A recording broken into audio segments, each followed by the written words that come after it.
देखिए, अगर आपको मेरी कोई बात बुरी लगी थी तो आप मुझे बता सकते थे। मैंने आपको अच्छा कहा भी नहीं। शादी के सिलसिले में किसी भी चीज की जरूरत हो तो मुझे बिला झिझक बताना है तुमने। क्या सॉरी कहूँ? उम्र का फर्क होगा ना, और मेरी तबीयत का तुम लोग जानते हो। इस तरह फिजूल में अपना फोन चलाने की क्या जरूरत? मैं आपके लिए इतनी इम्पोर्टेंट तो नहीं होनी चाहिए कि आप मेरी वजह से गुस्सा हो या।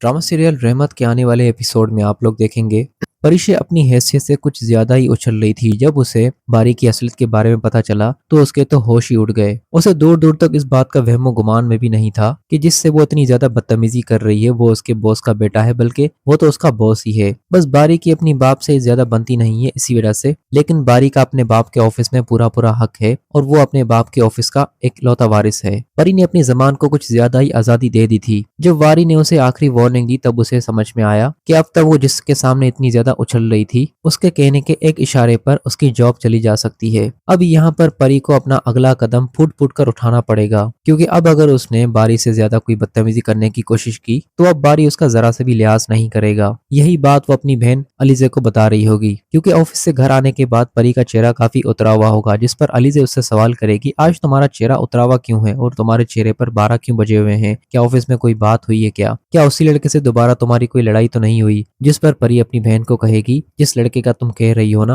वो लड़का मेरे बॉस का बेटा है और मैंने अब तक उसे पता नहीं क्या कुछ कह दिया और कितनी ज्यादा बातें सुनाई और कितनी ज्यादा बदतमीजी की। मेरे तो वहमो गुमान भी नहीं था कि जिससे मैं इतनी ज्यादा बदतमीजी कर रही हूँ उसी के नीचे मैं काम कर रही हूँ और उसके एक इशारे पर मेरी जॉब खड़े खड़े फारिग हो सकती है। यह बात सुनकर अलीजे भी काफी हैरान होगी और अलीजे को भी दूर दूर तक इस बात का अंदाजा भी नहीं था। अब यहाँ पर अलीजे अपनी बहन परी को समझाएगी कि अब तुम्हें बारी से ज्यादा बदतमीजी करने की कोशिश नहीं करनी। अब वो तुम्हें जो कुछ भी कहे तुम्हें चुपचाप सुनना चाहिए, क्योंकि तुम उन्हीं के अंडर में काम कर रही हो और उन्हीं के ऑफिस में तुम्हारी जॉब लगी हुई है। अब तक तुमने उनके साथ जो कुछ भी बदतमीजी की वो सब तुम भुला दो और अब आगे का अपना ख्याल रखो। ये बात सुनकर परी भी अपनी बहन से कही कि हाँ मुझे अब ऐसा ही करना होगा, क्योंकि अब अगर मुझसे जरा सी भी गलती हुई तो सर बारी जो कि मेरे बॉस हैं वो मुझे खड़े खड़े निकाल देंगे।